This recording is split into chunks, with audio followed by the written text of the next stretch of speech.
This is Electrical Awareness. My name is Jeroboam Kimtai. This YouTube channel is all about electrical awareness. What do you want to learn from electricity?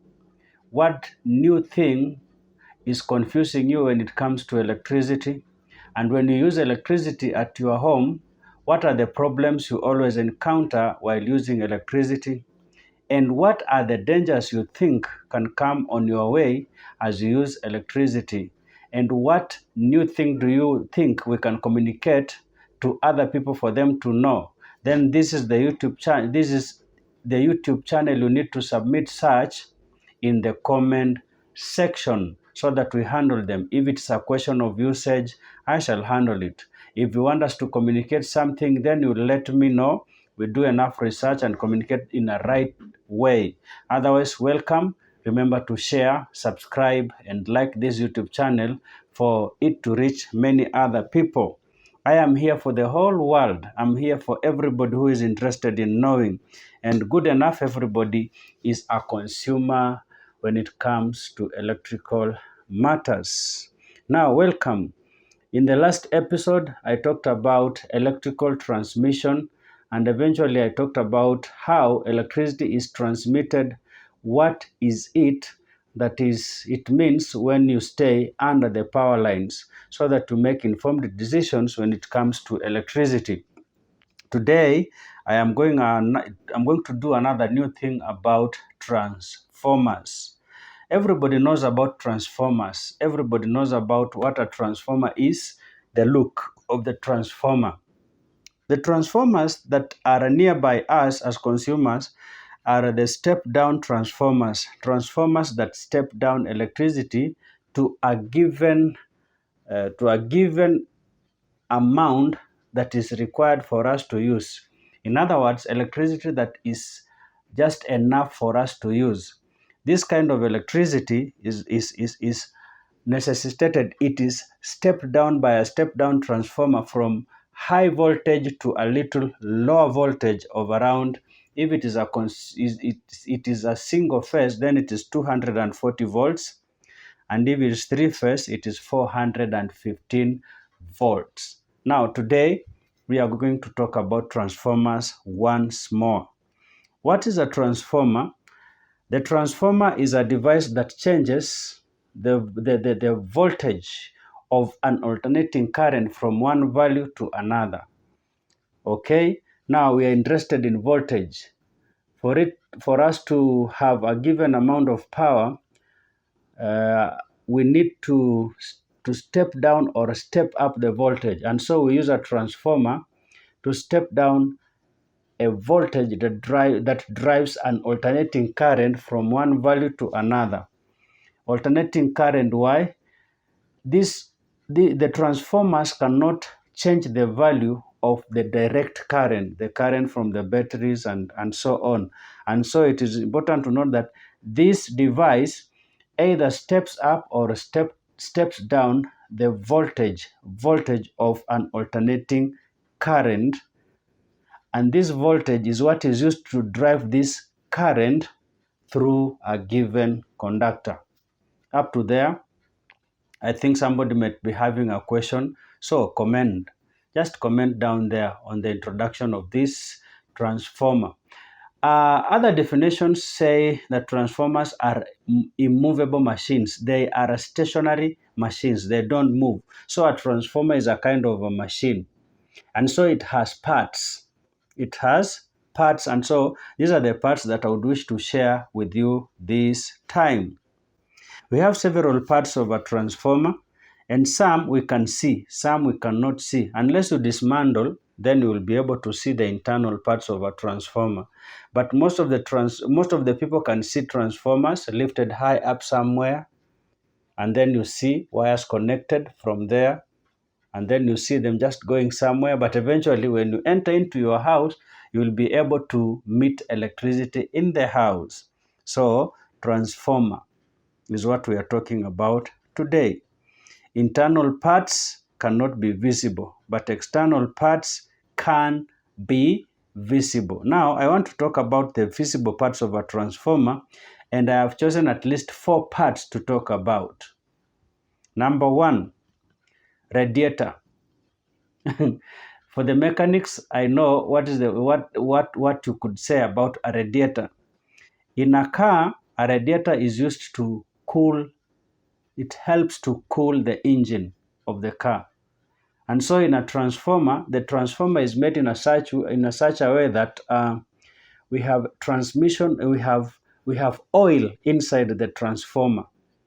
And so this oil needs to be cooled down for the transformer to be able to hold enough loading. When it means loading, it means enough, it can be able to serve a number of people around us. And so this transformer has oil. Again, I am repeating. This oil at times can be heated for some reason. Maybe some loosely connected thing somewhere, and then the heating happens on conductors. Conductors means wires. And then after this heating has happened, it affects the transformer. But we have the oil inside, and this oil is cooled in order to help the transformer not to heat up so much. And so we have the radiator. So the main work of the radiator is to accelerate the cooling rate of a transformer. To accelerate the cooling rate of a transformer, and this therefore plays a vital role of increasing the loading. So once the transformer is cooled enough, it can have enough loads. When we talk about loads, for people who carry things, a load is in terms of weight, something you are carrying. So the transformer is not literally the load that is on top of it, for lack of a better word, but load means the devices that are connected or the devices that are supported by that transformer is what we call the load.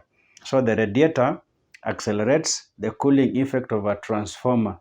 And so if the transformer is cooled enough, it is able to support a good number of electrical devices and appliances, commercially or in a domestic setup. That's about a radiator. We have another thing called conservator. A conservator. It conserves something. A conservator. Now, most of the time, this conservator has nothing inside. But this is a tank, something like a tank connected on the supporting, on a supporting thing on top of the transformer. The transformer has something like a roof. So on top of it, we have a tank. Now this tank is connected through something like a tube to the main transformer. And the main component of something, when you hear something called a tank, then you should put in your mind something liquid. And this liquid is the oil that is in the transformer that helps the transformer to cool down. Yes. And so this is the work of the tank.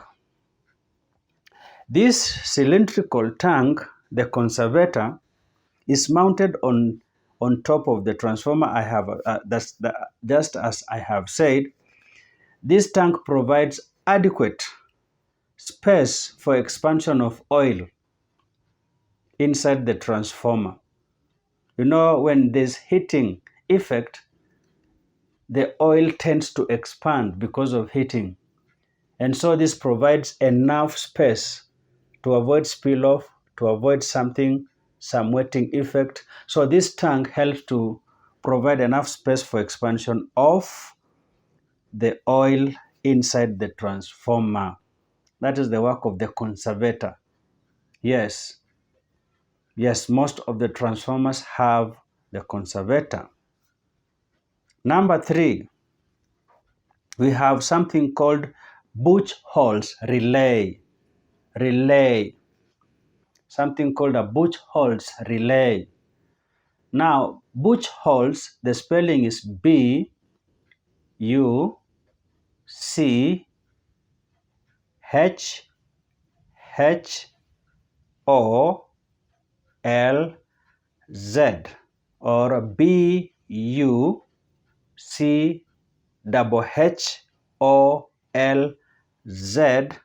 Buchholz relay.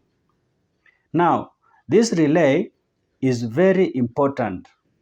It helps to detect a fault. And this may even trigger the transformers that have alarms, alarm relays. Alarm can be triggered to sound and offer an alert that there's a problem in a transformer. So this Buchholz relay is because of the bubbles that come at times from the heating oil.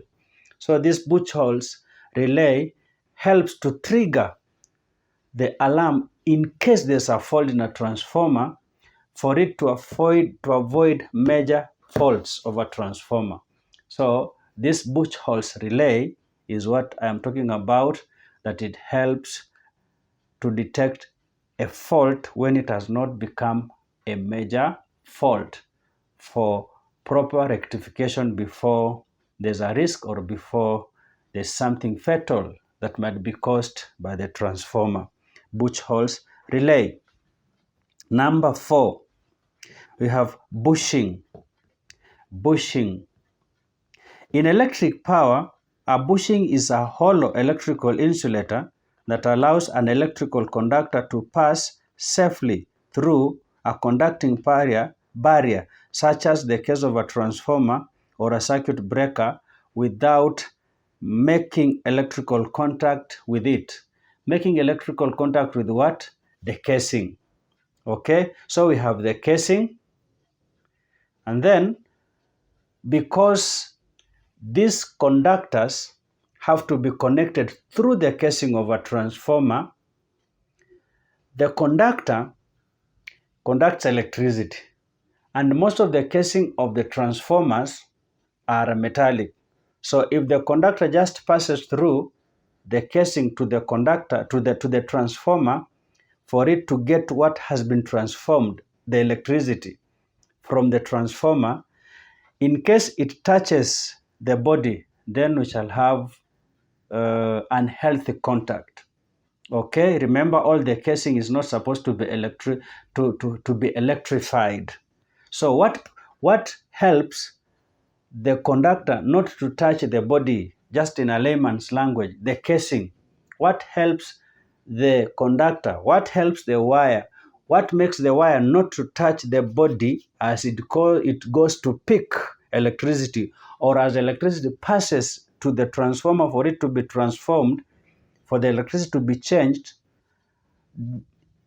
In short, what helps the wire not to be in contact with the casing is the bush. The bushing. Okay, this helps the transformer, the conductor, to pass through this hole because it is a hollow electrical insulator. So you will find that on top of it, it is connected, the conductor is connected somewhere, then that contact does not just get exposed on top and then it goes through that hollow into the transformer inside to pick electricity, or maybe to take electricity into the transformer. That is the work of the bushing.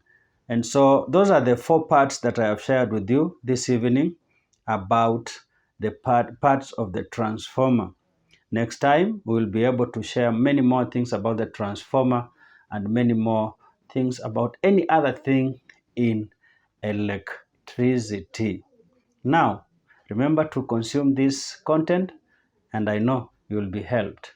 Otherwise, thank you, and God bless you all, my friends, my YouTube friends, all over the world, and especially in Kenya here, the people I may interact with around this country and around this city of Nairobi. Thank you so much. Bye.